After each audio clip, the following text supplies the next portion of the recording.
Hare Krishna. ISKCON Mangalore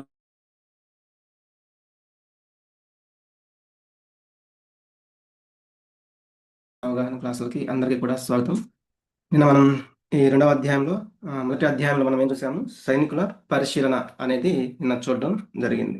అలాగే ఈరోజు మనం చూస్తాము ద్వితీయ అధ్యాయం. ఈ అధ్యాయం పేరు ఏంటంటే సాంఖ్యయోగము. ముందుగా మనం కొంచెం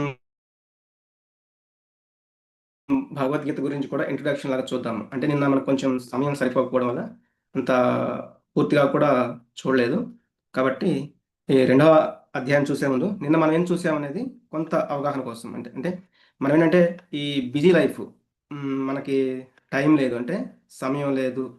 కొద్దిగా సమయం దొరికినా కూడా మనం ఫోన్లకో టీవీలకో ఇట్లా అడిక్ట్ అయిపోతూ వాటి మీదే టైం అంతా వేస్ట్ చేస్తూ ఉంటాం అనమాట.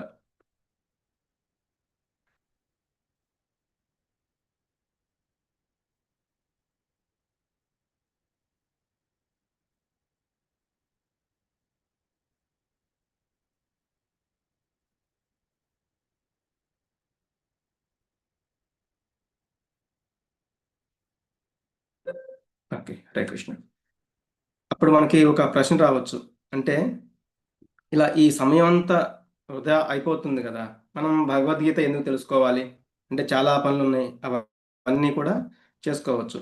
అంటే భగవద్గీత మనకి ఏం చెప్తుంది? అది భగవద్గీత చెప్పింది యుద్ధ రంగంలో కదా, కృష్ణుడు అర్జునుడికి. కానీ మనం యుద్ధంలో ఏం లేం కదా, మనకి ఎందుకు ఈ భగవద్గీత గురించి అనేది ఎవరికైనా డౌట్ రావచ్చు. కానీ భగవద్గీత చెప్పింది యుద్ధరంగంలో, ఆయన చెప్పింది ఎవరికి? ఒక గృహస్థుడికి. అంటే అర్జునుడు గృహస్థ అన్నమాట. గృహస్థ లైఫ్లో ఉంటూ మన యొక్క కర్తవ్యాలను మనం, అంటే మనం రోజు యుద్ధం చేస్తున్నట్లే. కాబట్టి మనం కూడా మన యొక్క లైఫ్లో భగవద్గీతని ఎలా మనము దాన్ని ఆ, ఆచరించాలి, అంటే మన లైఫ్లో దాన్ని ఎలా తీసుకురావాలి అనేది కూడా మనం తెలుసుకోవాలి. అలాగే భగవద్గీత కానీ, అలాగే ఈ భౌతిక ప్రపంచం కానీ, అంటే భౌతిక ప్రపంచం ఏం చెప్తూ ఉంటుంది? ఏదైనా కష్టం వస్తే ఆ పని వదిలేసి హాయిగా ఉండు, అంటే దాన్ని వదిలేసి నువ్వు జీవించాలి అన్నట్లుగా చెప్తుంది అనమాట. అంటే కష్టం రాగానే ఆ కష్టాన్ని వదిలేసేయాలి అన్నట్లుగా. అంటే మనం ఏదైనా పని చేస్తున్నాము, ఆ పనిలో కష్టం వస్తే దాన్ని వదిలేయమని చెప్తుంది. కానీ భగవద్గీత ఏం చెప్తుంది? ఎలా ఈ జీవితాన్ని మనం జీవించాలి, ఏదైనా కష్టం వస్తే దాన్ని ఎలా మనం ఆ, తట్టుకుని ముందుకి, అంటే ఎదిగి ఇంకా దాంట్లో నుంచి తప్పులు తెలుసుకుని మనం ముందుకి ఎలా వెళ్ళాలనేది భగవద్గీత చెప్తుందన్నమాట. ప్రపంచం ఏం చెప్తుంది? నీకేది నచ్చితే అది చెయ్యి, కానీ భగవద్గీత ముందు ఆచరించాలి. తర్వాత మనం ఏదైనా ఆచరించిన వాళ్ళ నుంచి మనం ఆచరిస్తూ ముందు అడుగు వేస్తూ ఆచరిస్తూ చేయాలని చెప్తుంది. అదే భౌతిక ప్రపంచం నువ్వు గొప్పవాడివిరా అని చెప్తుంది. కానీ మనము మంచి మంచి గొప్ప గొప్ప పనులు చేస్తూ ఉంటే గొప్పవాడి అవుతాము అని భగవద్గీత చెప్తూ ఉంటుంది. అలాగే ప్రపంచంలోని ఆ, అంతా కూడా ఏం నేర్పిస్తూ ఉంటుంది? ప్రపంచం, సమాజం నుంచి మనం ఎలా తీసుకోవాలి అనేది నేర్పిస్తూ ఉంటుంది. కానీ భగవద్గీత మనం సమాజానికి ఏమి ఇవ్వాలి, అంటే మనం ఏమి ఇస్తూ ఉంటే సమాజం బాగుపడుతుంది, సంఘానికి ఏం కావాలి అనేది భగవద్గీత చెప్తూ ఉంటుంది, నేర్పిస్తూ ఉంటుంది. అలాగే మనం ఆనందంగా ఉండాలి అని చెప్తుంది భౌతికమైన ప్రపంచం. కానీ ఆ ఆనందంగా ఉండాలనే కోరికతోటి మనము ఆనందంగా ఉండలేమన్నమాట. కానీ భగవద్గీత ఆనందాన్ని పంచు అంటుంది. ఇతరులకు పంచితే నువ్వు ఆనందంగా ఉంటావు అనేది నేర్పిస్తూ ఉంటుంది. అంటే సేవాభావం. సేవాభావం వల్ల ఏంటంటే మనకి కోరికలు తగ్గుతాయి, మనం ఇతరులకు సేవ చేస్తూ ఉంటే. కాబట్టి అక్కడ మనకి ఆనందం అనేది దొరుకుతూ ఉంటుంది. ఇట్లా మనకి భగవద్గీతకి ఈ భౌతిక ప్రపంచానికి డిఫరెన్స్ కూడా మనం చూడొచ్చు. అలాగే ఏ పుస్తకానికి కూడా జయంతి అనేది ఉండదు. కానీ భగవద్గీత అనే ఈ యొక్క భగవంతుడు చెప్పిన ఒక పాట లాంటి ఈ భగవద్గీతకు మాత్రం జయంతి అనేది ఉంటుంది. అందుకే గీతా జయంతి అని మనం జరుపుకుంటూ ఉంటాం.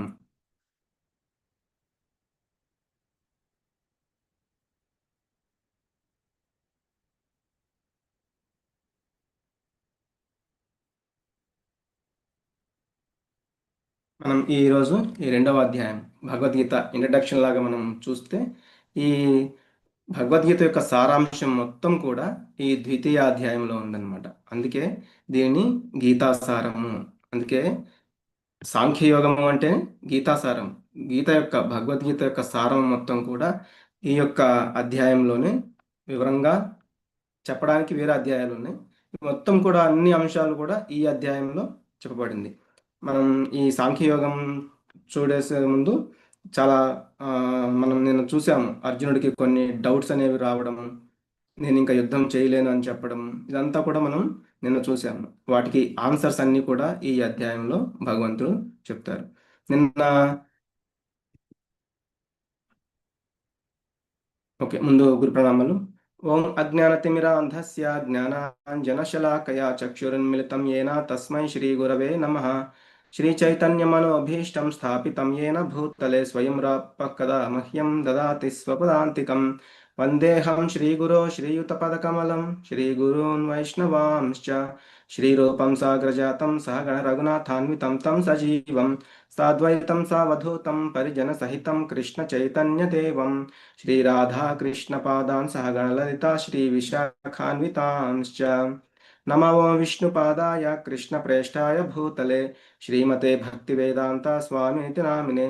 नमस्ते सारस्वते देवे गौरवाणी प्रचारिणे निर्विशेष शून्यवादी पाश्चात्यदेशतारिणे। हे कृष्ण करुणा सिंधो दीनबंधो जगत्पते गोपेश गोपिका कांता राधा कांत नमोस्तुते। तप्त कांचन गौरांगी राधे वृंदावनेश्वरी वृषभानुसुते देवी प्रणमामि हरिप्रिये। वाञ्छाकल्पतरुभ्यश्च कृपा सिंधुभ्य एव च पतितानां पावनेभ्यो वैष्णवेभ्यो नमो नमः। जय श्री कृष्ण चैतन्य प्रभु नित्यानंद श्री अद्वैत गदाधर श्रीवासादि गौर भक्तवृंद। हरे कृष्ण कृष्ण कृष्ण हरे हरे, हरे राम राम राम हरे हरे। हरे कृष्ण कृष्ण कृष्ण हरे हरे, हरे राम राम राम हरे हरे।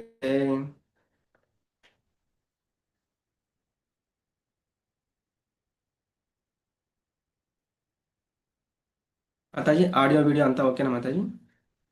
ఓకే ప్రభుజీ, హరే కృష్ణ. ఓకే, హరే కృష్ణ. మిడిల్లో ఏమైనా వాయిస్ కనుక ఏదైనా ప్రాబ్లం వస్తే మెసేజ్ అయినా చేయండి మాతాజీ. ఓకే ప్రభుజీ. ఓకే, నిన్న మనం ఫస్ట్ చాప్టర్లో చూసాము.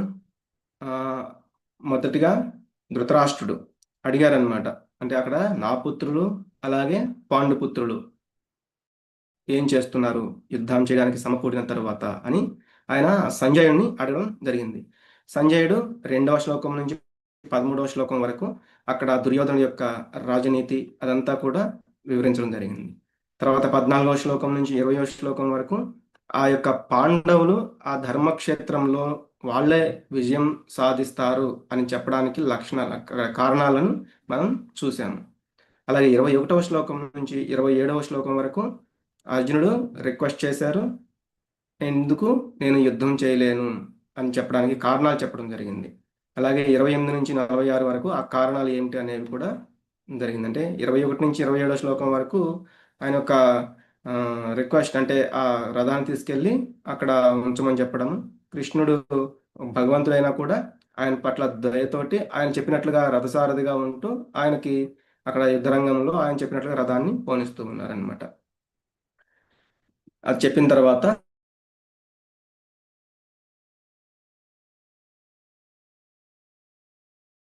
అనిశ్చిత, అంటే అర్జునుడు నేను ఏది నిర్ణయించుకోలేకపోతున్నాను అని ఇంకొక కారణాన్ని చూస్తాము. నిన్న మనం 4 కారణాలు చూసాము. ఒకటి ఏంటి, కరుణ, వీళ్ళందరూ నా వాళ్ళు, నేను వాళ్ళని ఎలా సంహరించాలి అని. రెండవది నేను భోగించాలి, అంటే వాళ్ళ చంపడం ద్వారా, వీళ్ళందరిని చంపడం ద్వారా రాజ్యం వస్తుంది, నేను దాన్ని భోగిస్తే అది పాపం అవుతుంది, కాబట్టి నాకు అది అవసరం లేదు, నాకు ఆ సుఖం నేను ఎవరితో భోగించాలి, ఆ ఆనందాన్ని నేను ఎవరితో పంచుకోవాలి అనేది ఆయన 2వ కారణం. 3వ కారణం, వీళ్ళందరినీ చంపడం పాపము, నాకు పాపం వస్తుంది అనేది 3వ కారణం. 4వ కారణమేమో వంశం నాశనం అవుతుంది అనేది ఆయన యొక్క 4వ కారణం అనమాట.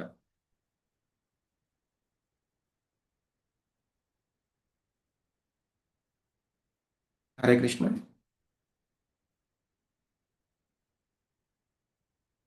లాస్ట్లో చూద్దామండి, నిన్నటి అధ్యాయం కావాలి అంటే, ఎందుకంటే సమయం సరిపోదు కాబట్టి అలాగే ఏదైనా ఎమర్జెన్సీ మెసేజ్ అయితే చేయండి. అంటే నా వాయిస్ రాకపోయినా ఏదైనా ప్రాబ్లం ఉంటే మెసేజ్ చేయండి. లేకపోతే ఏంటంటే నేను మళ్ళీ ఆ మెసేజ్ ఎందుకు వచ్చింది అనేది చూడాల్సి వస్తుంది అన్నమాట. హరే కృష్ణ.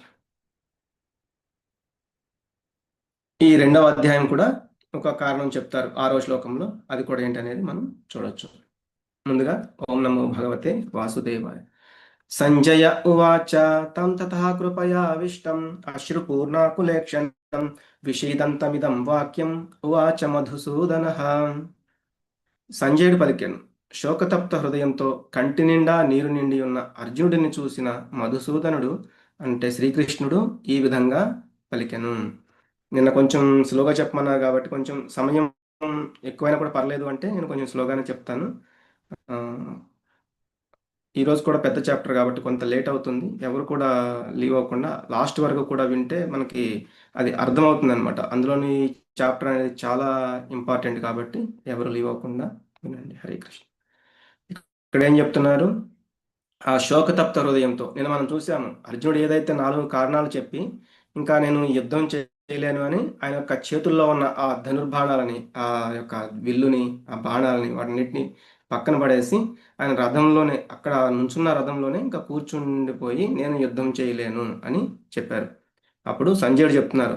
అట్లా చెప్పిన అర్జునుడిని చూసి శ్రీకృష్ణ భగవానుడు చెప్పబోతున్నారు. అందుకే ఇక్కడ ఏం చెప్తున్నారు? మధుసూదన. నిన్న కూడా మనం కేశవ అనే పదాన్ని చూసాం. ఇక్కడ మధుసూదన అంటున్నారు. మధు అనే రాక్షసుని శ్రీకృష్ణ భగవానుడు సంహరించారనమాట.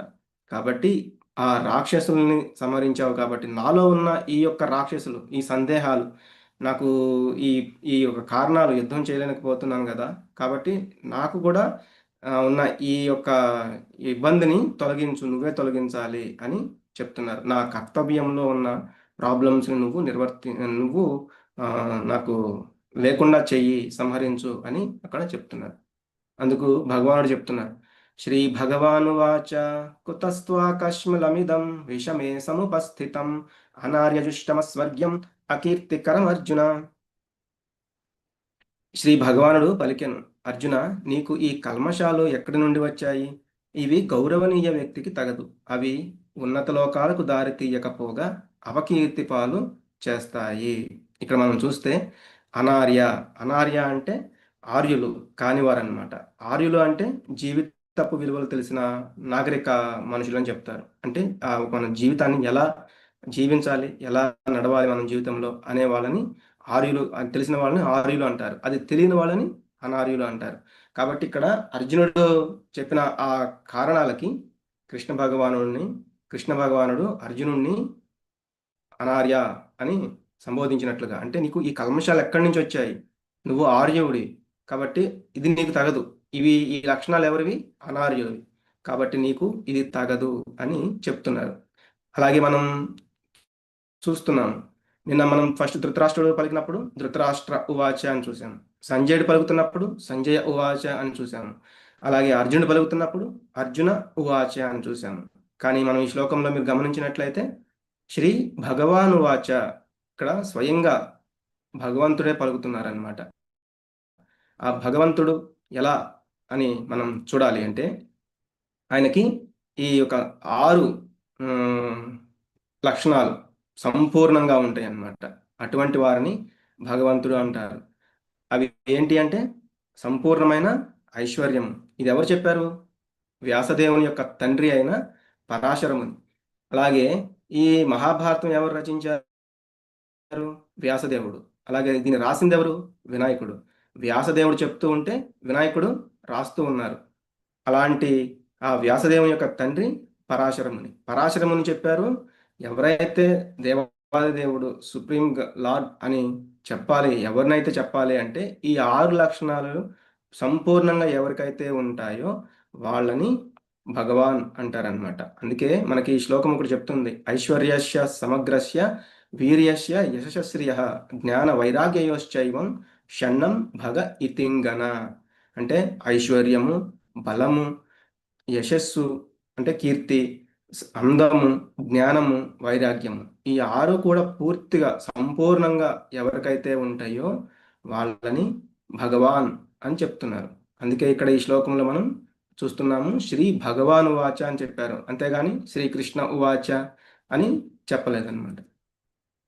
అలాగే మనం ఇంకా ఈ ఐశ్వర్యం, ఒకవేళ ఆయనకి ఐశ్వర్యం అనేది మనం ఎక్కడ చూస్తాము అంటే, ఎప్పుడైతే ఆయన ఒక 116 మంది, అంటే మొత్తం 16,108 మంది ఆయనకి భార్యలు ఉన్నారు. కానీ ఒక్కొక్కరికి కూడా ఒక్కొక్క మందిరంలో ఆయన ఉన్నారు. అలాగే ప్రతి చోట ఉండేవాళ్ళు ఎప్పుడు కూడా. అంటే ఒకరి దగ్గర ఉన్నారు, ఇంకో దగ్గర లేరు అంటే అలా కాదు. ఒకసారి నారదుల వారు టెస్ట్ చేయడానికి వెళ్తే ఆయన ఎవరు అంటే ఏ భార్య దగ్గరికి వెళ్ళినా కూడా అక్కడ భగవంతుడు కృష్ణుడు ఉంటూనే ఉన్నారు. అంత ఐశ్వర్యం.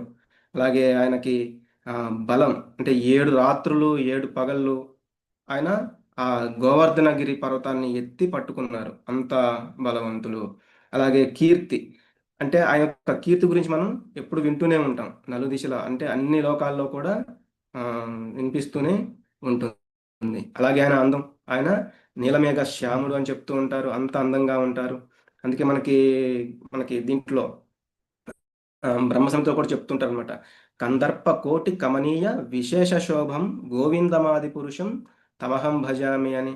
అంటే ఆయన కందర్ప కోటి కమనీయ విశేష శోభం, అంటే కొన్ని వందల అంటే వాళ్ళు ఉన్నారు కదా, అంటే అన్నిట్లో కూడా ఆయన అంత అందంగా ఉంటూ ఉంటారు. కోట్లాది మన్మధులు కలిపితే ఎంత అందంగా ఉంటారు, అంటే మనం ఒక మన్మధుడే చాలా అందంగా ఉంటూ ఉంటారని చెప్తారు. అలాంటి కొన్ని కోట్ల మంది మన్మధులకు కల్పిస్తే ఎంత అందంగా ఉంటారో ఆయన అంత అందంగా ఉంటారు. అలాగే జ్ఞానం, మనకి ఇది రాజవిద్య అని చెప్తారు భగవద్గీత అనేది. కాబట్టి అంత జ్ఞానం కలిగిన వాడు కాబట్టి అర్జునుడికి ఈ యొక్క భగవద్గీతని ఉపదేశించగలిగారు. అలాగే వైరాగ్యం, ఆయన ఆ బృందావనంలో చాలా ఆనందంగా ఉంటూ ఉన్నారు. కానీ ఒక్క క్షణంలో ఎప్పుడైతే అక్రూరుడు వచ్చి నువ్వు అక్కడికి మధుర రావాలి, కంసుడు రమ్మంటున్నాడని చెప్పారు, ఆయన సరే అని చెప్పి మొత్తం అక్కడ ఉన్న ఆయన ఎంత ఆనందంగా ఉన్నారో అక్కడ అది మొత్తం వదిలేసి ఆయన మధురకు వచ్చేసారనమాట. అంత వైరాగ్యం కలిగిన వాడు. కాబట్టి ఈ 6 లక్షణాలు ఎవరికైతే సంపూర్ణంగా ఉంటాయో వారినే భగవంతుడు అంటారు. అందుకే ఇక్కడ శ్రీ భగవాను వాచ్య అని చెప్పారు. అలాగే మనకి కొంతమంది ఏమో నిరాకారవాదాన్ని పూజిస్తూ ఉంటారు. అందుకే వాళ్ళు బ్రహ్మన్ అనే స్టేజ్ వరకు వెళ్తూ ఉంటారు.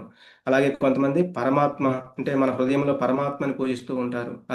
అలాగే భగవాన్ అంటే సంపూర్ణంగా ఉన్న, ఇక్కడ మనం భగవంతుని యొక్క ఈ రూపాన్ని చూస్తే శ్యామ సుందర రూపం అని చెప్తూ ఉంటారనమాట. దివ్యాకారంలో ఆయన గోవులతో బృందావనంలో ఉన్న ఇటువంటి రూపాలను మనం చూస్తూ ఉంటాం. ఇది భగవాన్ అనే ఈ 3 లేయర్స్, అంటే 3 స్టేజ్లను కూడా మనం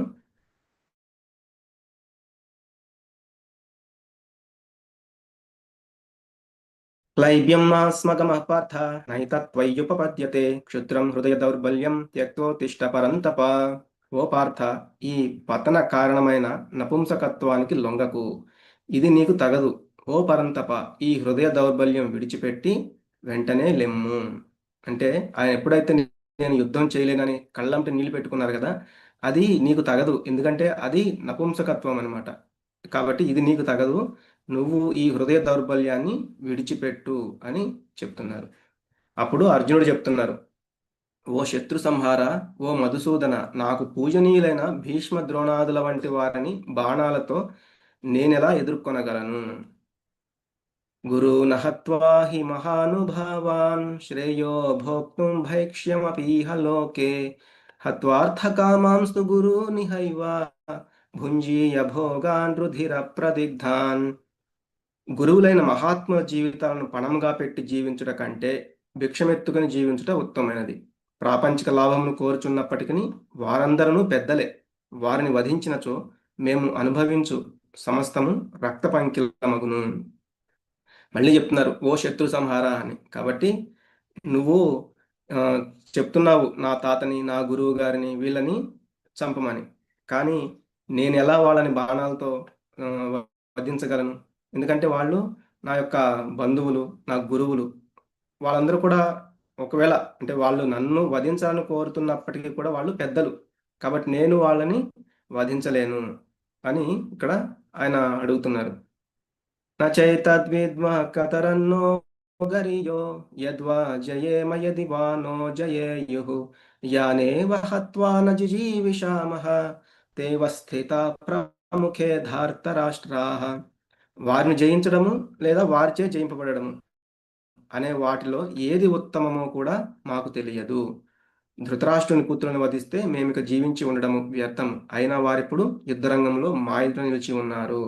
అంటే వాళ్ళని జయించడమో లేకపోతే మ్, మేము వాళ్ళ చేతిలో ఓడిపోవడమో ఈ రెండిట్లో ఏది మంచిదో కూడా నాకు అర్థం కావట్లేదు. ఒకవేళ నా యొక్క సహోదరుని ఆ ధృతరాష్ట్రుని యొక్క పుత్రుని వధిస్తే మేము జీవించి ఉన్నా కూడా వ్యర్థము. అంటే నిన్న మొదటి అధ్యాయంలో ఏం చెప్పారు మళ్ళీ ఇక్కడ దాన్ని రిపీట్ చేస్తున్నారనమాట.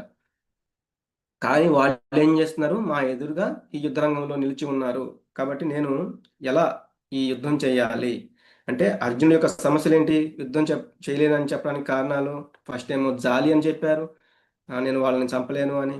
తర్వాత ఆనందం ఉండదన్నారు. అంటే నేను వాళ్ళని చంపి రాజ్యం వస్తే నేను ఎవరితో ఆనందాన్ని పంచుకోవాలి అని. అలాగే పాపం అని చెప్పారు. వీళ్ళందరినీ గురువుల్ని, స్వజనుల్ని, బంధువుల్ని వీళ్ళందరిని చంపడం కూడా పాపం అని చెప్పారు.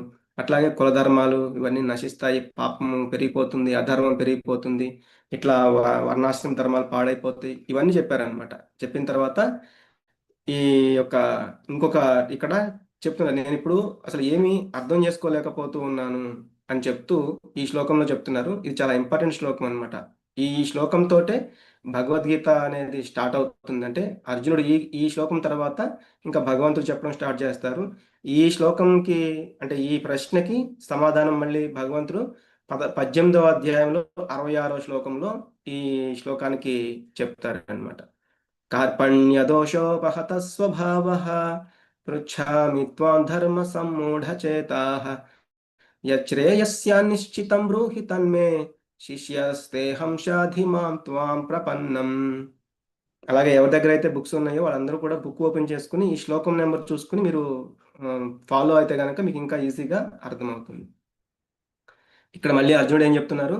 మమకారము అనే దోషం కారణంగా, అంటే వీళ్ళందరూ నా వాళ్ళు అనుకునే ఈ మమకారం ఉంది కదా, అది దోషం కారణంగా నేను ఇప్పుడు నా కర్తవ్యం విషయంలో మోహం చెంది నేను శాంతిని కోల్పోయాను. ఆయన అశాంతిగా ఉన్నారనమాట. ఏది నాకు ఉత్తమమో నిశ్చయంగా తెలుపమని నిన్ను నేను అడుగుచున్నాను. నేను ఇప్పుడు నీకు శిష్యుడను మరియు శరణాగతుడను. దయచేసి నాకు ఉపదేశము కావింపుము. అంటే ఇప్పటి వరకు ఆయన కొన్ని కారణాలు చెప్పారు. ఇంకా నా వల్ల కాదు, నేను ఏది చేయాలో ఏది చెయ్యకూడదో కూడా నాకు అర్థం కావట్లేదు. కాబట్టి నేను నిన్నే అడుగుతున్నాను, నువ్వు నాకు ఏది చెప్తే నేను అది వినడానికి సిద్ధంగా ఉన్నాను. కాబట్టి నువ్వు ఇచ్చే సలహా మీద నేను ఏం చేయాలనేది ఆధారపడి ఉంది. కాబట్టి నువ్వే నాకు చెప్పు. అంటే నేను గురువుగా స్వీకరిస్తున్నాను. అలాగే నేను నీకు శరణాగతి కూడా పొందుతున్నాను.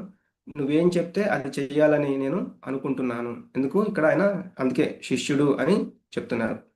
అర్జునుడు కూడా ఏంటంటే మొదట 2 సేనల మధ్యలోకి తీసుకెళ్లే రథాన్ని నిలపమని చెప్పారు యుద్ధం చేయడానికి. అక్కడ ఎవరెవరు ఉన్నారు, నేను ఎవరితో యుద్ధం చేయాలి చూడాలనుకుంటున్నారు కాబట్టి. కానీ అప్పుడేమో ఆర్డర్ లాగా వేశారనమాట.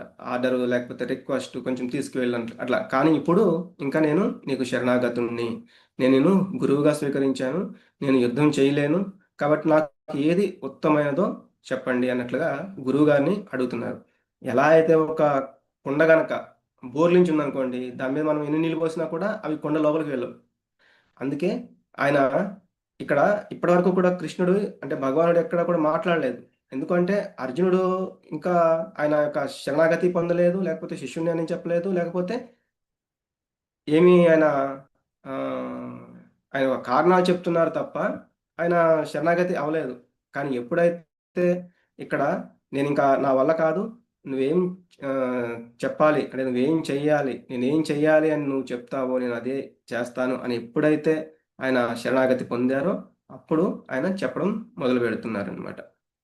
మనకి ఇంకా ఎగ్జాంపుల్స్గా చూస్తే మొదటి అధ్యాయంలో కూడా అర్జునుడే మాట్లాడాడు, కృష్ణుడు ఏమి చెప్పలేదు. అలాగే ఆ, మనం కూడా ఏంటి బయట కూడా మనం ఎవరైనా ఏదైనా మాట్లాడుతుంటే వెంటనే మనం మాట్లాడలేయాలి అని అనుకుంటూ ఉంటాము. ఎదుటి వాళ్ళు ఏం చెప్తున్నారో వినే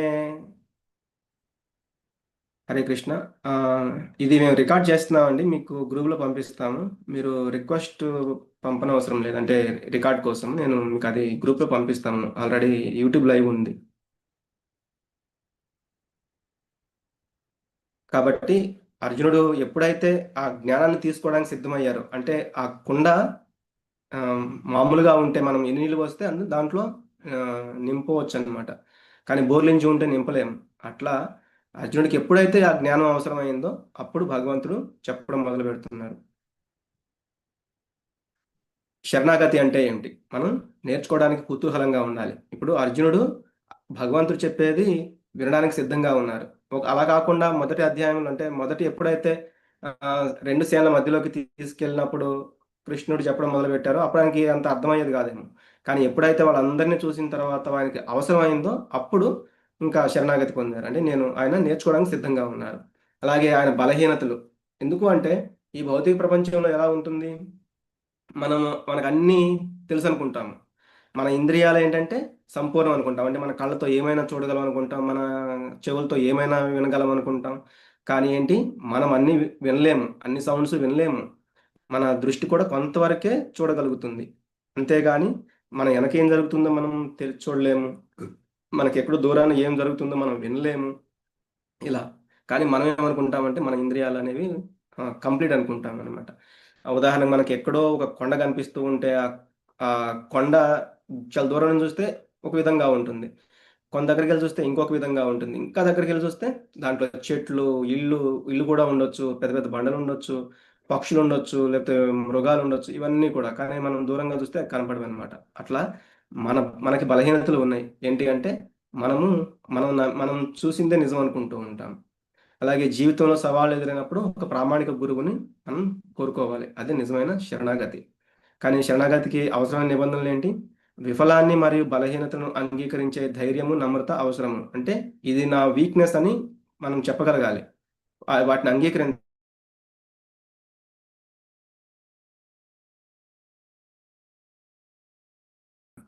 వీటిని అంగీకరించనిదే మానవుడు జీవితంలో సఫలం కాలేడు.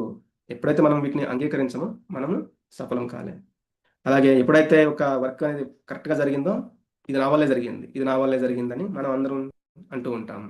అలాగే ఏదైతే ఒక వర్క్ అనేది సరిగ్గా జరగలేదో, కరెక్ట్గా జరగలేదో, అప్పుడు అది దాంతో నాకు సంబంధం లేదు, అది నేను చేయలేదు, వాడు చేశాడు, వీడు చేశాడు అని చెప్తూ ఉంటారు.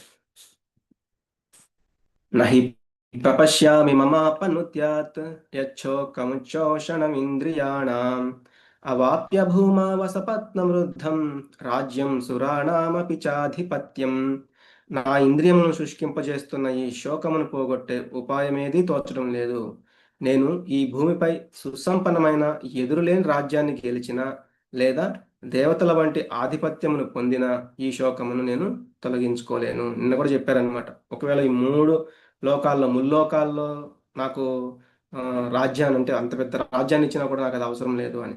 సేమ్ మళ్ళీ ఇక్కడ కూడా నా ఇంద్రియాలను తడబడుతున్నాయి కదా, అటువంటి తడబడే ఈ యొక్క శోకాన్ని పోగొట్టే ఐడియా కూడా నాకేమీ రావట్లేదు అని మళ్ళీ చెప్తున్నారు.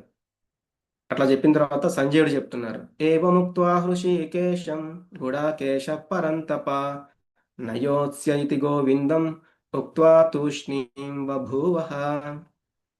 శత్రువులను తప్పింపజేసే అర్జునుడు ఆ విధముగా పలికి తరువాత శ్రీకృష్ణుడితో, ఓ గోవింద, నేను యుద్ధము చేయను అని చెప్పి మౌనంగా ఉండిపోయాడు.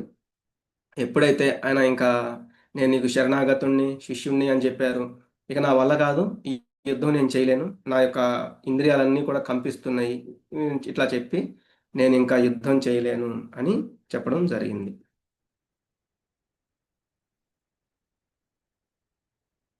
ఆ సమయంలో రెండు సేనల మధ్య విషాద వశుడై ఉన్న అర్జునుడితో శ్రీకృష్ణుడు నవ్వుతూ ఇట్లు పలికెను. ఇంకా ఇప్పటి నుంచి భగవంతుడు చెప్పడం మొదలుపెట్టారు.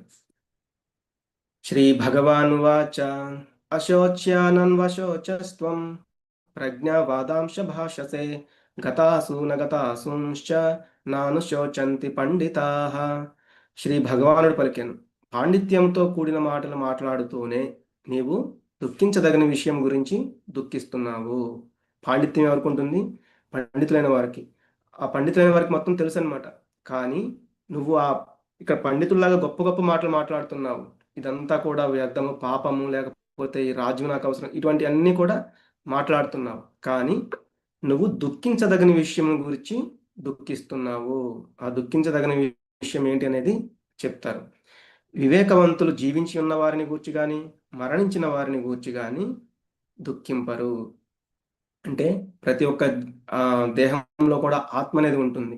కాబట్టి వాళ్ళ గురించి దుఃఖించరు. కానీ నువ్వు వాళ్ళ గురించి ఆ దేహాలను చూసి దుఃఖిస్తున్నావు అని చెప్తూ, నత్వేవాహం జాతు నాసం నత్వం నేమే జనాధిపాః నచైవ న భవిష్యామః సర్వే వయమతః పరం.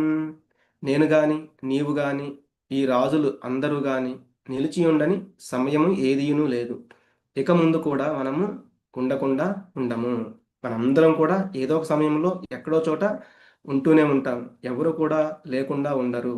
అందుకే మనకి ఉపనిషత్తు కఠోపనిషత్తులో చెప్తారు, నిత్యో నిత్యానాం చేతనాశ్చేతనానాం ఏకో బహూనాం యో విదధాతి కామాన్. పరమాత్మ రూపంలో కృష్ణుడు, జీవుని రూపంలో అర్జునుడు ఎల్లప్పుడూ నిలిచే ఉంటారు. ఎందుకంటే భగవంతుడు పరమాత్మ రూపంలో అందరి హృదయాల్లో ఉంటారు. అర్జునుడు ఈ దేహం వదిలేసిన తర్వాత అయినా మళ్ళీ ఇంకొక దేహంలోకి, అంటే జీవాత్మ అనేది ఒక దేహం వదిలేసిన తర్వాత అయినా ఇంకొక దేహంలోకి వెళ్తుంది. దేహినోస్మిన్ యథా దేహే కౌమారం యవ్వనం జరా తథా దేహాంతర ప్రాప్తి ధీరస్తత్ర నముహ్యతి. దేహధారి నిరంతరంగా ఈ దేహమునందు బాల్యం నుండి యవ్వనమును, యవ్వనము నుండి వృద్ధాప్యమును క్రమముగా పొందుతున్నట్లు జీవాత్మ కూడా మరణ సమయమున మరొక దేహమును పొందును.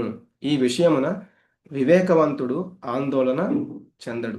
ఇక్కడ చూడండి, మనం ఫస్ట్ చాలా చిన్న పిల్లవాడిగా ఉన్నాడు. కొన్ని సంవత్సరాల తర్వాత యుక్త వయసుకి, తర్వాత కొన్ని సంవత్సరాల వయసు తర్వాత ఈ వృద్ధాప్యానికి, ఆ తర్వాత ఇంకా చాలా ముసలివాడయ్యారు. అంటే ఇట్లా ఆ దేహం అనేది మారుతూ ఉంటుంది. దేహంలో ఉంటుంది కానీ ఈ యొక్క ఆ, ఆత్మకి ఇటువంటిది ఏమీ ఉండదు. కానీ ఆ జీవాత్మ కూడా మరణ సమయంలో ఇంకొక దేహాన్ని పొందుతుంది. నువ్వు వీళ్ళందరినీ చంపుతావనుకుంటున్నావు కదా, వీళ్ళందరూ మళ్ళీ ఇంకొక దేహాన్ని తీసుకుంటారు. అంటే ఆ జాలి అని చెప్పారు కదా, వీళ్ళందరూ నేను ఎలా చంపాలి అని వాళ్ళని చూస్తే ఆయన జాలి పడ్డారు కదా, దానికి చెప్తున్నారు నీకు ఇటువంటిది తగదు, శరీరం కంటే ఆత్మ ముఖ్యమైనది అని చెప్తూ, మనం ఒక ఎగ్జాంపుల్ చూడొచ్చు. ఒక వ్యక్తి నీళ్ళలో పడిపోయాడు, వాళ్ళ యొక్క దుస్తులు బాగున్నాయి. మనం ఆ వ్యక్తిని కాపాడాలా, దుస్తుల్ని కాపాడాలా? దుస్తులు పాడైపోతే పాడైపోవచ్చు, కానీ మనం ఆ వ్యక్తిని కాపాడతాం. అలాగే మన బాడీ కూడా ఏంటంటే ఒక వస్త్రం లాంటిది. ఆ వస్త్రం మనం తీసేసి పాడైపోతే తీసేస్తాము, లేకపోతే కొత్తవి కొనుక్కున్నప్పుడు పాత వాటిని పక్కన పడేసి కొత్తవి వేసుకుంటూ ఉంటాము. అలాగే ఆత్మ కూడా పాడైపోయినవి, ముసలివైపోయినవి ఇటువంటి దేహాలను తీసేసి మళ్ళీ కొత్త దేహం అనేది తీసుకుంటూ ఉంటుంది. ప్రతి ఒక్క శరీరంలో కూడా ఆత్మ ఉంటుంది. నేను అంటే ఆత్మ, అంతేగాని ఇది నా చెయ్యి, ఇది నా కాలు, ఇది నా తల అంటాము. కానీ మరి నేను అనేది మనం జీవాత్మ అన్నమాట. అది తెలుసుకోలేకపోతూ ఉంటాము. అందుకే మనం చెప్తూ ఉంటాం కదా, అయ్యో సుబ్బారావు గారు అక్కడ నిన్నటి వరకు బాగానే ఉన్నారండి, నాతో కూడా మాట్లాడారు, రాత్రి కూడా మాట్లాడారు, ఇలా ఉంటాం. సుబ్బారావు గారి యొక్క దేహం అక్కడే ఉంది, మరి సుబ్బారావు అక్కడే ఉన్నారు, కానీ ఆయన యొక్క జీవాత్మ అనేది లేదు. అందుకే పోయారు అంటారనమాట. అంతేగాని ఆ దేహాలు చూసి మనం ఆ, అయ్యో నేను వీళ్ళని కష్టపెడుతున్నాను, లేకపోతే నా వల్ల వీళ్ళు ఇబ్బంది పడ్డారు, లేకపోతే నేను వీళ్ళని సంహరించాలా అని ఆ, అర్జునుడి యొక్క సందేహం అన్నమాట. కానీ మనము ఆ ఆత్మను, అంటే ఆత్మకి ఏదైతే అవసరమో దాన్ని ఇవ్వడానికి ప్రయత్నించాలి, దేహాల గురించి కాదు.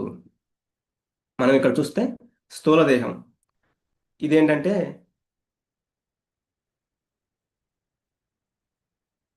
మరణంతో వేరుపడుతుంది. ఆ దేహం మనకి 5 పంచేంద్రియాలు, అంటే పంచమహాభూతాలు ఉంటాయి, వాటితో తయారవుతుంది స్థూల దేహం. అలాగే సూక్ష్మ శరీరం ముక్తితో వేరుపడుతుంది. మరణం తర్వాత సూక్ష్మ శరీరం, ఆత్మ తర్వాతి స్థూల శరీరంలోకి ప్రవేశిస్తాయి. ఎప్పుడైతే ఒక దేహం నశించిందో దాంట్లో నుంచి ఆత్మ తర్వాత ఇంకొక మళ్ళీ ఈ 5 పంచమహాభూతాలతో తయారైన ఇంకొక దేహంలోకి వెళ్తుంది. ఈ సూక్ష్మ శరీరం గురించి మనం ముందు ముందు చూస్తాము. ఎలా అయితే ఒక పాత చొక్కా తీసేసి మనం కొత్త చొక్కా వేసుకుంటామో అలా దేహాలని ఆత్మ అనేది మారుస్తూ ఉంటుంది.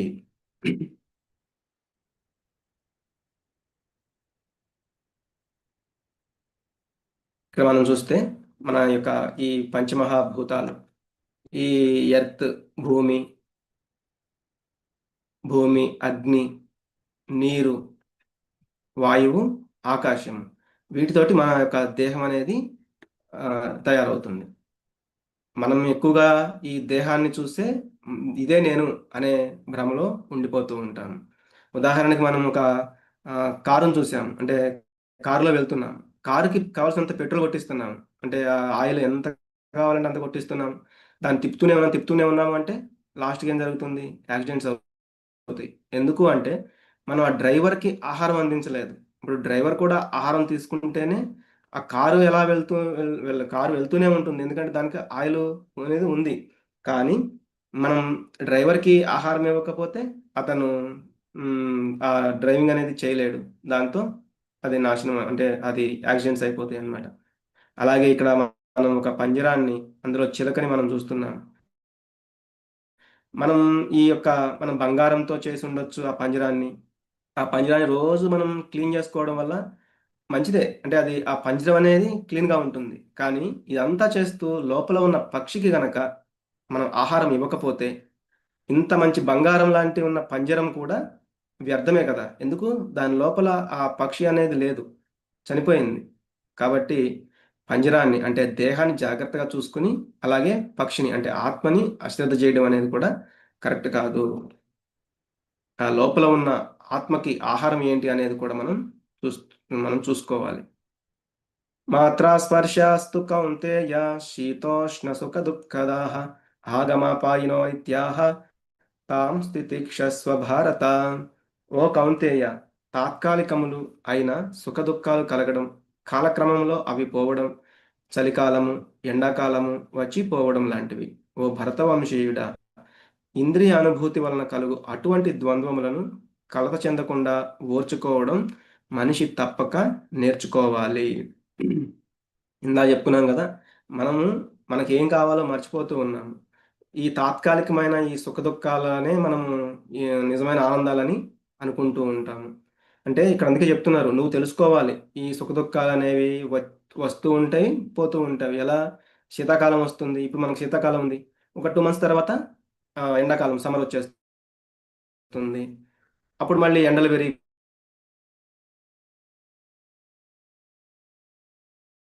కాబట్టి వీటిని మనం ఓర్చుకోవాలి.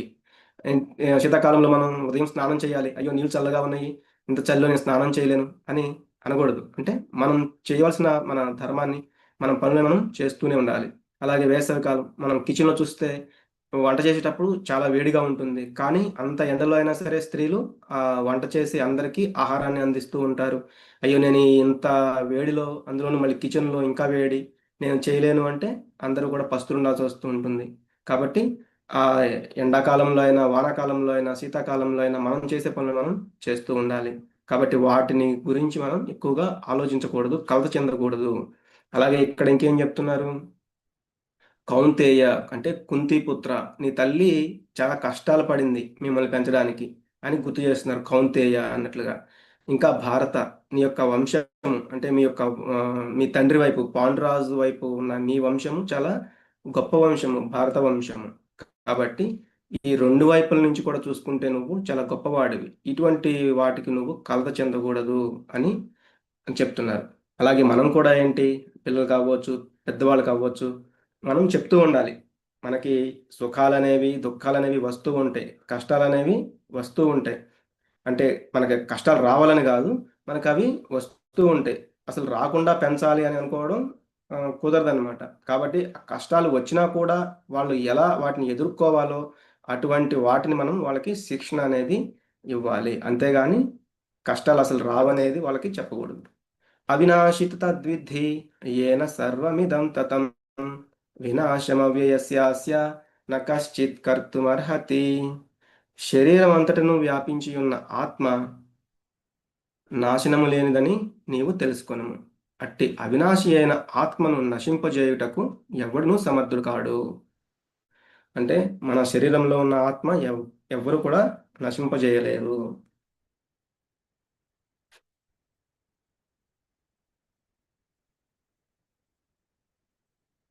ఆత్మ ఇతరులను చంపును అని అనుకునేవాడు, ఆత్మ ఇతరులచే చంపబడేది అని అనుకునేవాడు, ఇద్దరు కూడా అజ్ఞానులే. నిజానికి ఆత్మ ఎవరిని చంపదు, ఎవరి చేతను చంపబడదు. అంటే ఇందాక చెప్పారు కదా, దేహం నశిస్తుంది తప్ప ఆత్మ అనేది నశింపదు. నజాయతే మ్రియతే వా కదాచిన్ నాయం భూత్వా భవితా వా న భూయః అజో నిత్య శాశ్వతోయం పురాణో నహన్యతే హన్యమానే శరీరే.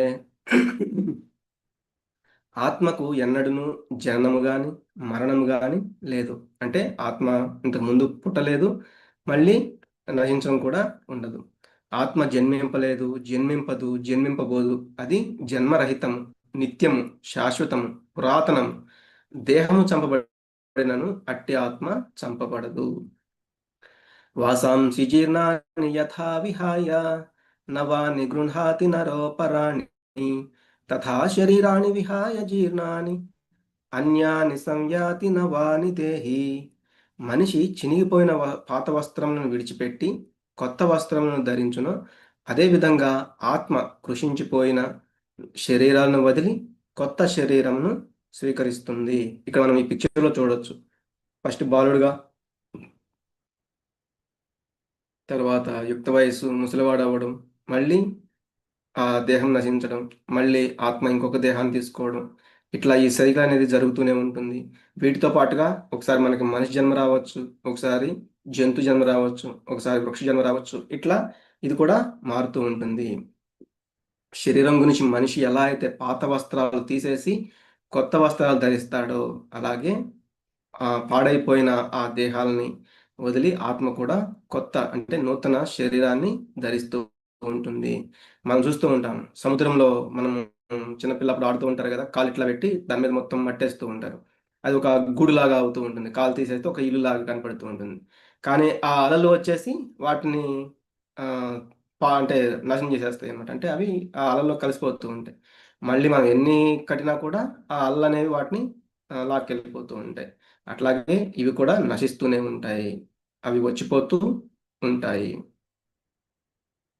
నైనం ఛిందంతి శస్త్రాణి నైనం దహతి పావకః నచైనం క్లేదయంత్యాపో నశోషయతి మారుతః. ఆత్మ ఎట్టి ఆయుధముల చేతను ముక్కలుగా ఖండింపబడదు, అగ్నిచే దహింపబడదు, నీటిచే తడుపబడదు, వాయువుచే ఎండింపబడదు. ఇలా చూస్తే మనం ఆ ఆత్మ అనేది, ఇప్పుడు ఆ ఖడ్గం అనేది దేహాన్ని నశింపజేయవచ్చు కానీ ఆత్మని ఏమి చేయలేదు. అట్లాగే అగ్నిలో ఆత్మ అనేది కాలిపోదు, వాయువు చేత అది ఎగిరిపోదు, అలాగే నీటి చేత తడుపబడదు. ఆత్మ అవేవి కూడా ఏమీ చెయ్యలేవు. అంటే ఆ యుద్ధరంగంలో గనక ఆ దేహాలను నశింపజేయవచ్చు కానీ వారి యొక్క ఆత్మలు శాశ్వతమైనవి. జాతస్య హి ధ్రువో మృత్యుః ధ్రువం జన్మ మృతస్య చ తస్మాదపరిహార్యేర్థే నత్వం శోచితుమర్హసి. పుట్టిన వానికి మరణం తప్పదు, మరణించిన వానికి మరలా పుట్టుక తప్పదు. కావున అనివార్యమైన నీ విద్యుక్త ధర్మ నిర్వహణమునందు నీవు శోకించరాదు. అంటే ఇది నీ విద్యుక్త ధర్మం కాబట్టి నువ్వు నీ ధర్మాన్ని నిర్వర్తించాలి. ఇక్కడ నిర్వర్తించడం వల్ల వాళ్ళు మరణిస్తారు అని నువ్వు బాధపడవచ్చు, కానీ వాళ్ళు ఇంకొక దేహాన్ని తీసుకుంటారు, ఇది తీసుకుంటూ ఉంటారు, వదిలిపెడుతూ ఉంటారు. కాబట్టి నువ్వు వాటి గురించి ఆలోచించవద్దు. దేహీ నిత్యమవధ్యోయం దేహే సర్వస్య భారత తస్మాత్ సర్వాణి భూతాని నత్వం శోచితుమర్హసి. ఓ భరతవంశీయుడా, దేహమందు వసించు దేహి ఎన్నడను చంపబడడు. కావున ఏ జీవిని గూర్చి నీవు దుఃఖింపవలసిన అవసరం లేదు. ఆ దేహంలో ఉన్న ఆ ఆత్మ ఎప్పుడు కూడా చంపబడదు. నువ్వు ఏ జీవి గురించి కూడా ఆలోచించవద్దు. స్వధర్మమపి చావేక్ష్య న వికంపితుమర్హసి ధర్మ్యాధియుద్ధాత్ శ్రేయోన్యత్ క్షత్రియస్య న విద్యతే. క్షత్రియునిగా స్వధర్మమును అనుసరించి ధర్మము కొరకై యుద్ధము చేయుట కన్నను శ్రేయోదాయకమైనది వేరొక్కటి లేదని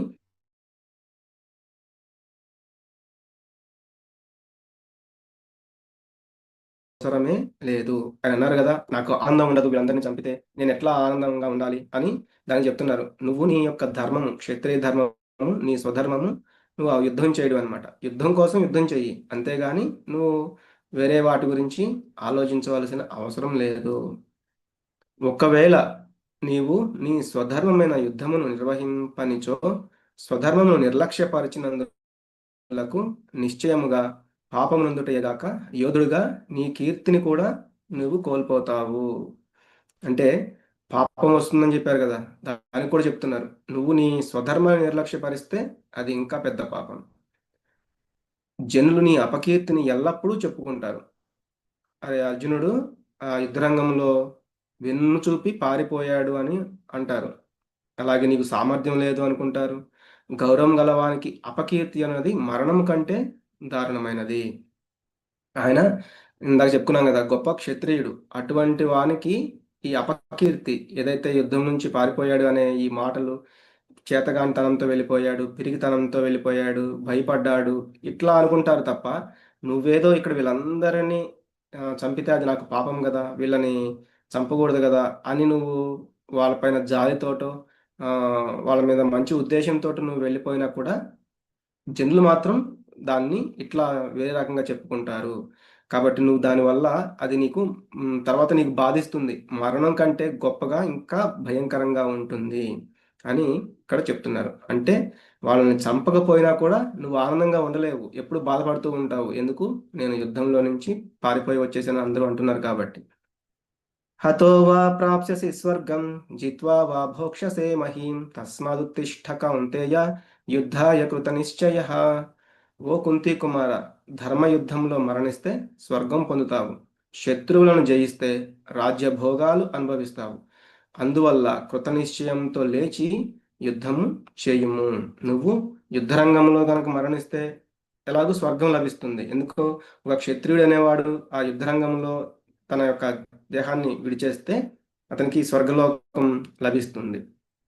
అలాగే నువ్వు కనుక గెలిస్తే గొప్ప సామ్రాట్లు అవుతారు మీరు, ఈ యొక్క రాజ్యాన్ని అంతటి కూడా పాలించవచ్చు. కాబట్టి నువ్వు దీని గురించి అంతగా ఆలోచించొద్దు. మనం చూస్తూ ఉంటాం మన జర్నీ, ఇప్పుడు సపోజ్ ఒక ట్రైన్లో మనం వెళ్తూ ఉంటే మనతో పాటు కొంతమంది ఎక్కుతారు.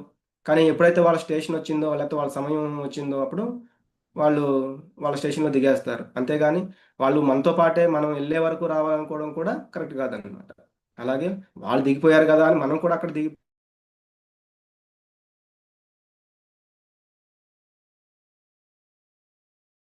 నీ ధర్మం ఏంటి నువ్వు ఆచరించాలి. అందుకే మనకు చెప్తూ ఉంటారు, భగవద్గీత చదువుతున్నావా, లేకపోతే భగవద్గీత వింటున్నావా, భగవద్గీత గురించి తెలుసుకుంటున్నావా, ఒకవేళ సన్యాసం తీసుకుంటావా ఏంటి అని. కానీ ఇక్కడ ఏం చెప్తున్నారు? యుద్ధాయ కృతనిశ్చయ, నువ్వు తప్పకుండా యుద్ధం చెయ్యి, అది మంచిది అని ఇక్కడ కృతనిశ్చయంతో లేచి నువ్వు యుద్ధం చేయమని అర్జునుడికి చెప్తున్నారు. అంతేగాని భగవద్గీతలో నువ్వు ఇదంతా వదిలేసి సన్యాసం తీసేసుకో, లేకపోతే అడవులకు వెళ్ళిపో అని చెప్పట్లేదు భగవంతుడు.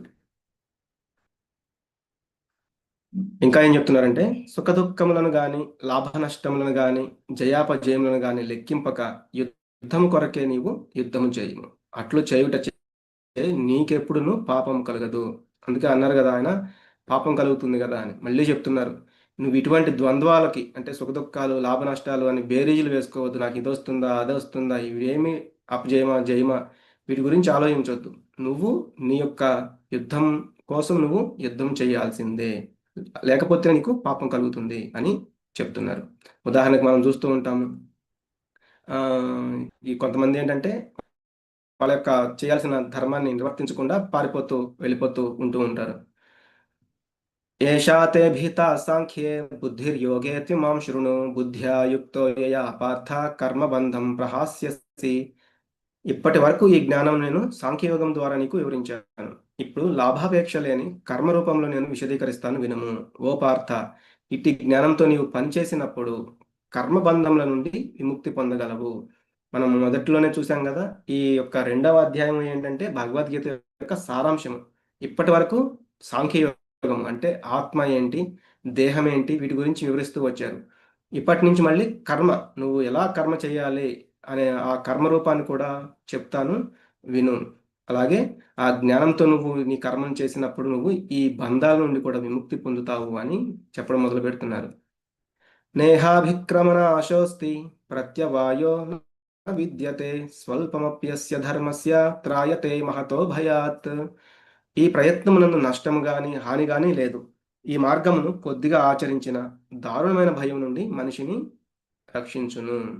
స్వల్పం అప్యస్య ధర్మస్య, మనం స్వల్పంగా అయినా ఈ ధర్మాన్ని నిర్వర్తిస్తే త్రాయతే మహతో భయాత్. మన నిజమైన ధర్మాన్ని మనం నిర్వర్తిస్తే స్వల్పంగా అయినా పెద్ద భయం నుంచి మనల్ని అది రక్షిస్తుంది. ధర్మో రక్షతి రక్షిత అని మనం చదువుతూ ఉంటాం. ఇట్లా మనము ఆ యొక్క ధర్మాన్ని నిర్వర్తించాలి. నువ్వు పాపం అంటున్నావు కదా, ఇందులో పాప పుణ్యాలను చూసుకోవద్దు. గజేంద్రుని మనం చూస్తే ఆయన కొన్ని వేల సంవత్సరాల ఆ యొక్క ముసలితోటి పోరాడారు. కానీ చివరికి ఆయన భగవంతునే వేడుకున్నారు. ఆ యొక్క ఒక పుష్పాన్ని సమర్పించి ప్రేమతో నువ్వే నాకు దిక్కు అని ఆయన వేడుకున్నారు. ఆయన యొక్క ఆ ఆ యొక్క దీన స్థితిని గమనించిన భగవంతుడు ఆయన్ని కాపాడారనమాట. స్వల్పంగా ఆయన చేసింది స్వల్పమే.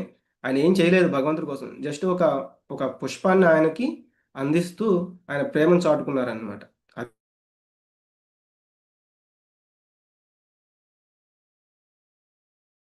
రామచంద్రుడు హనుమంతుని పంపించారు లంకకి. సీతాదేవి చెప్పు నేను వచ్చి తీసుకు వెళ్తాను అని. అప్పుడు అక్కడికి వెళ్ళినప్పుడు హనుమంతుడికి తోకకి నిప్పంటించారు. కానీ ఆయన ఆ నిప్పుతోటే ఆ లంకని సగం నాశనం చేసేశారు. కాబట్టి అక్కడ చాలా మంది రాక్షసులు అందులో నాశనం అయిపోయారు. అదంతా కూడా ధ్వంసం అయిపోయింది. కాబట్టి ఇటువంటి పనులు చూస్తూ ఉంటే మనం ఏమనుకుంటాము, అతను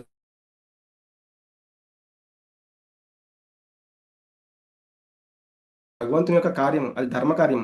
ఆయన చేసింది అలా మనకు కనిపించవచ్చు. కానీ దానివల్ల ఆయనకి పాపం అనేది ఉండదు. ఎందుకు అంటే ఆయన ధర్మాన్ని నిర్వర్తించాడు. అలాగే మనం కర్మ, అకర్మ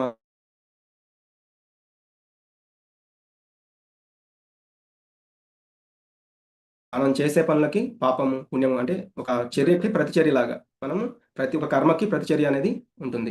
అలాగే వికర్మ మనకి ఏవైతే చెప్పబడలేదో వేదాలలో అవి వాటికి విరుద్ధంగా అంటే ఏవైతే చెప్పారో వాటికి విరుద్ధంగా చేస్తే అవి వికర్మలు అవుతాయి అన్నమాట. అలాగే అకర్మ అంటే మనం ఏం చేసినా కూడా ఇది నాకు ఫలితం గురించి ఆశించకుండా భగవంతుని యొక్క కార్యంలాగా భావించి మనం చేస్తే అది అకర్మ అవుతుంది. అప్పుడు దానికి మనకి పాపం అనేది ఉంది.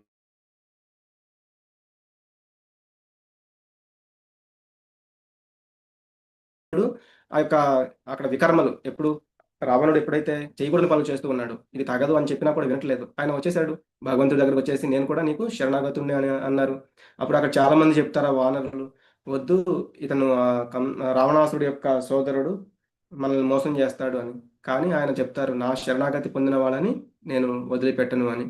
కాబట్టి అలా ఆ ధర్మం వైపు గనక మనం స్వల్పంగా మనం చేయగలిగితే అది రక్షిస్తుంది మనల్ని.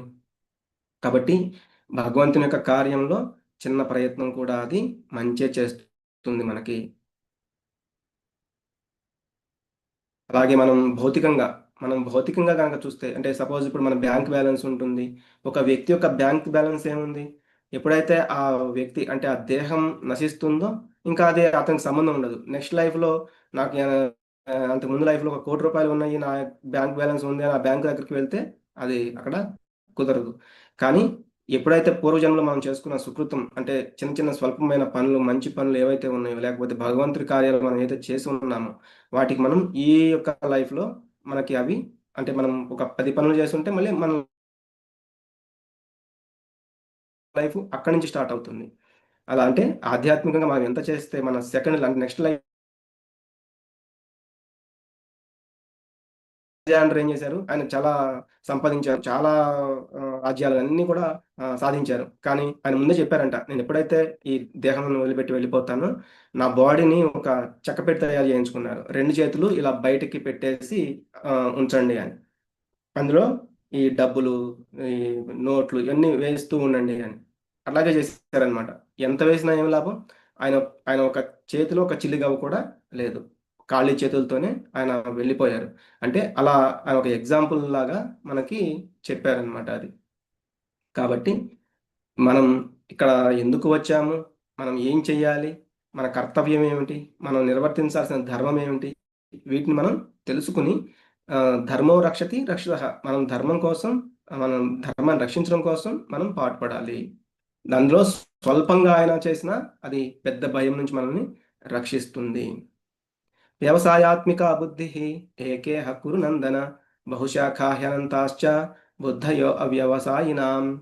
ఓ కురువంశస్థుడా, ఈ మార్గమున ఉన్న వారి బుద్ధి స్థిరంగా ఉంటుంది. వారి లక్ష్యం ఒక్కటే, కానీ స్థిరంగా లేని వారి బుద్ధి పరిపరి విధాలుగా ఉంటుంది. మనకు ఒక గోల్ అంటూ ఉంటే మన బుద్ధి స్థిరంగా అంటే దాన్ని సాధించడంలోనే ఉంటుంది.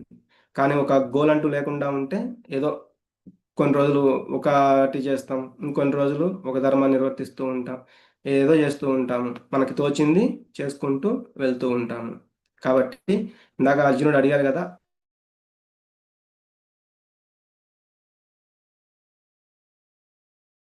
గొప్పవాడివి, ఒకరోజు నీకు టెస్ట్ పెడితే నువ్వు ముందు అందరూ చెట్టు కనపడుతుంది, దానిపైన ఒక పక్షి కనపడుతుంది అని చెప్తున్నారు, కానీ నువ్వు ఆ పక్షి లోపల అంటే పక్షికి ఉన్న కన్ను కన్ను కనపడుతుంది అని చెప్పావు. అంటే నీ యొక్క లక్ష్యం అంత స్థిరంగా ఉంటుంది.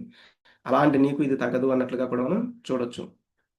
అలాగే బహుశాఖ హంతాశ్చ, మనకి ఒక లక్ష్యం అంటూ లేని వాళ్ళు ఏదో ఒకటి కొన్ని రోజులు ఒకటి పట్టుకొని కొన్ని రోజులు ఇంకొకటి పట్టుకొని తిరుగుతూ ఉంటారు. యామిమాం పుష్పితాం వాచం ప్రవదంత్య విపశ్చితః వేదవాదరతాః పార్థ నాణ్యదస్తి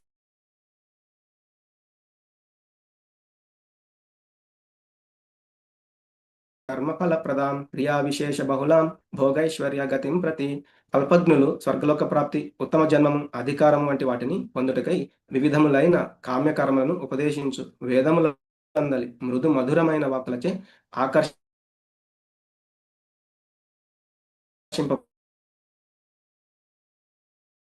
కోరు వారగుటచే అట్టివారు దానికి మించిన మరొకటి లేదని చెప్పుదురు. ఆయన అన్నారు కదా, ఈ ఇప్పుడు కులస్తులు చెడిపోతారు, వీళ్ళందరూ పెద్దవాళ్ళకి పితృతర్పణాలు ఆగిపోతాయి, ఇదంతా అధర్మం అవుతుంది అంటే వేదాలలో చెప్పబడిన ఇవన్నీ అని అర్జునుడు చెప్పడం జరిగింది. వాటికి చెప్తున్నారు, ఈ వేదాలందలి మృదు మధురమైన వాక్కులచే నువ్వు ఆకర్షింపబడకూడదు. ఈ ఇంద్రియ తృప్తిని మరియు సంపన్నమైన జీవితంను కోరు వారగుటచే అట్టివారు వాటికి మించింది ఇంకోటి లేదని అనుకుంటూ ఉంటారు, కానీ అది కరెక్ట్ కాదు. భోగైశ్వర్య ప్రసక్తానాం తయా పహృత చేతసాం వ్యవసాయాత్మిక బుద్ధి సమాధౌ న విధీయతే. భోగానుభవము మరియు లౌకిక సంపదలకు ఆకర్షితులై వానిచే మోహ పరవశులగు వారి మనసునందు భగవానుని భక్తియుక్త సేవను గూర్చిన స్థిర నిశ్చయము కలుగనే కలుగదు. ఎప్పుడైతే మనం ఈ భోగానుభవాల గురించి ఈ లౌకిక సంపదల గురించి ఆలోచిస్తూ ఉంటామో భగవంతుని యొక్క భక్తియుత సేవ గురించిన స్థిర నిశ్చయం కలగదు. త్రైగుణ్య విషయ వేద నిస్త్రైగుణ్యో భవార్జున నిర్ద్వంద్వో నిత్య సత్వస్థో నిర్యోగక్షేమ ఆత్మవాన్. వేదములు ముఖ్యంగా త్రిగుణములకు సంబంధించిన విషయములను గురించి చర్చించును. ఓ అర్జున, నీవు ఈ త్రిగుణములకు అతీతుడవై ద్వంద్వముల నుండి మరియు యోగక్షేమముల నుండి చింతల నుండి విడివడిన వాడవై ఆత్మయందు స్థిరుడవగుము. మనకి త్రిగుణాలు సత్వ రజస్తమో అనే 3 గుణాలు ఉంటాయి అన్నమాట. ఈ వేదాలు ఏంటంటే ముఖ్యంగా ఆ త్రిగుణాలకు సంబంధించిన విషయాలని బోధిస్తూ ఉంటాయి. కాబట్టి నువ్వు వాటికి అతీతంగా ఈ ద్వంద్వాలన్నింటినీ కూడా వదిలేయాలి అని చెప్తూ, యావానర్థబుదపానే సర్వతః సంప్లుతోదకే తావాన్ సర్వేషు వేదేషు బ్రాహ్మణస్య విజానతః. చిన్న నూతి వలన కలుగు ప్రయోజనములనియు శీఘ్రమే పెద్ద జలాశయమునందలి జలముచే సిద్ధించినట్లు వేదముల సమస్త ప్రయోజనములు వారి అంతరార్థము గ్రహించిన వానికి సిద్ధించును. ఇక్కడ ఏం చెప్తున్నారు, ఆ వేదాల యొక్క సమస్త జ్ఞానం కూడా వాటిని అర్థం చేసుకున్న వాళ్ళకి అవి సిద్ధిస్తాయి. కాబట్టి ఆ యొక్క మనం ఒక చిన్న నూతిలో అయితే మనం ఆ నీళ్లు తీసుకొచ్చుకుంటే బట్టలు తుక్కోవచ్చు, తాగొచ్చు, ఇవన్నీ కూడా. కానీ అక్కడ ఒక పెద్ద జలాశయం ఉంటే ఇంకా అన్ని పనులు చేసుకోవచ్చు అనమాట. అని ఆ నూతిలో అన్ని నీళ్లు మనకి సరిపోవు, కానీ పెద్ద జలాశయంలో మనం ఎన్ని పనులైనా చేయొచ్చు. అంటే మనకి వేదాల్లో ఏముంటాయి, కొన్ని సంస్కారాలు చెప్పబడుతూ ఉంటాయి, గర్భధాన సంస్కారం అని, అట్లా వివాహము, లేకపోతే సీమంతము, ఇట్లా చాలా ఉన్నాయి కదా, నామకరణము, లేకపోతే అన్నప్రాసన, ఇట్లాంటివన్నీ కూడా చెప్పబడుతూ ఉంటాయి, ఎలా ఎలా చేయాలి ఏంటి అనేది. దశమ అంటే లాస్ట్కి దహన సంస్కారం వరకు కూడా, అంటే అంతిమ సంస్కారం వరకు కూడా కొన్ని సంస్కారాలు అనేవి పెద్దలు నేర్పిస్తారు మనకి. అటువంటి పెద్దల్ని వధిస్తే అటువంటి వాటిని మళ్ళీ వీళ్ళకి నేర్పడం ఎట్లాగు అని అర్జునుడు చెప్పిన దానికి ఇలా చెప్తున్నారు, ఒక చిన్న నూతి వలన కలుగు ప్రయోజనం అంటే ఇటువంటి అన్నీ కూడా ఏంటంటే నువ్వు ఎప్పుడైతే ఆ అంతరార్థాన్ని గ్రహించావో అవన్నీ కూడా వాటంతట అవి జరుగుతూనే ఉంటాయి. అందుకే అన్ని వేదాల సారం కూడా మనం నిన్న చెప్పుకున్నాం. ఉపనిషత్తుల సారం భగవద్గీత. అందుకే ఆది శంకరాచార్యులు కూడా చెప్పారు, భజ గోవిందం భజ గోవిందం గోవిందం భజ మూఢమతే. అందులో ఏం చెప్తారు? భగవద్గీత భగవద్గీత గంగాజల లవ కణికాపీత. అంటే ఒక్క భగవద్గీతతోనే ఈ యొక్క మొత్తం సారాంశాన్ని మనం తెలుసుకోవచ్చు. వేదాల సారం భగవంతుని తెలుసుకోవడం, అది ముందు నువ్వు తెలుసుకో. కానీ ఓ అర్జున, ఈ కుటుంబ సాంప్రదాయాల్లో నువ్వు బందీవి అవ్వద్దు అన్నట్లుగా కూడా మనం చూడొచ్చు. ఒక రకంగా చెప్పాలంటే అర్జునుడు అడిగిన ప్రశ్నలన్నిటికీ ఇంకా వివరిస్తారనమాట. కర్మణ్యేవాధికారస్తే మా ఫలేషు కదాచన మా కర్మ ఫలహేతుర్భూః మా తే సంగోస్త్వ కర్మణి. విద్యుత్ ధర్మమును ఆచరించుట ఎందు నీకు అధికారం కాదు, కానీ ఆ కర్మఫలములందు కాదు. కర్మఫలములకు నీవే కారణమని ఎప్పుడు అనుకోకు. అలాగనే చేయవలసిన కర్మలు మానుటలో ఆసక్తుడవు కాకుము. అంటే నువ్వు చేయాల్సిన ధర్మాన్ని, నీ కర్మలను